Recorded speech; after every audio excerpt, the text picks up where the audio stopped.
Keyingi yillarda prezidentimiz tashabbusi bilan sportni ommaviyligini oshirish, sportsevar yoshlar uchun munosib sharoitlarni yaratib berishga e'tibor kuchaytirildi. Natijada farg'onalik yoshlar ham respublika va xalqaro musobaqalarda yuqori ko'rsatkichlarga ega bo'lishmoqda. Ayniqsa erishilayotgan salmoqli yutuqlarda davlat sport ta'limi muassasalari tarbiyalanuvchilari bilan birga xususiy sport klublarining faol ishtirok etishayotgani bugun barchani birdek quvontirmoqda. Farg'ona viloyatining Uchko'prik tumanida joylashgan Ahmad sport klubi ham hozirda chempionlarni chiqarishda yetakchilik qilib kelayotgan sport muassasalarining biriga aylandi. Ayni paytda 8 ta sport turi bo'yicha 400 nafardan ziyod o'g'il-qizlar tahsil olayotgan maskan yoshlari respublika va xalqaro bellashuvlar g'oliblariga aylanishmoqda.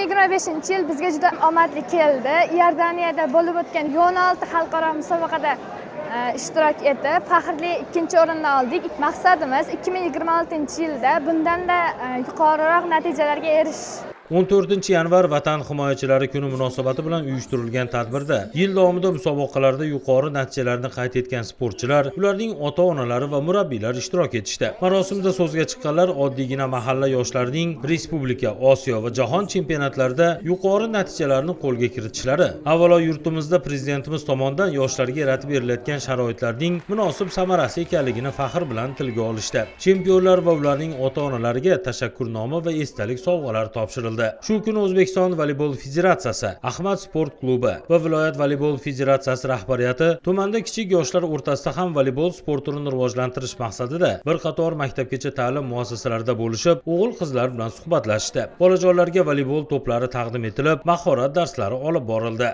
Muhtaram prezidentimizning voleybol sportlarini yana rivojlantirish chora-tadbirlar to'g'risidagi qarorlar ijrosini ta'minlash maqsadida bugungi kunda Farg'ona viloyatida samarali ishlar amalga oshirilmoqda.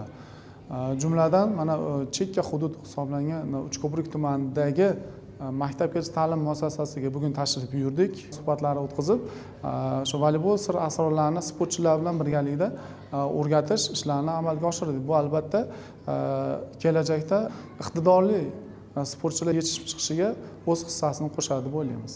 Bir so'z bilan aytganda, o'tkazilayotgan bu kabi targ'ibot tashviqot tadbirlari sportsevarlar safini orttirib, seleksiya ishlarini kuchaytirishga, birovar natijada yangi sport yulduzlarini kashf etishga xizmat qiladi.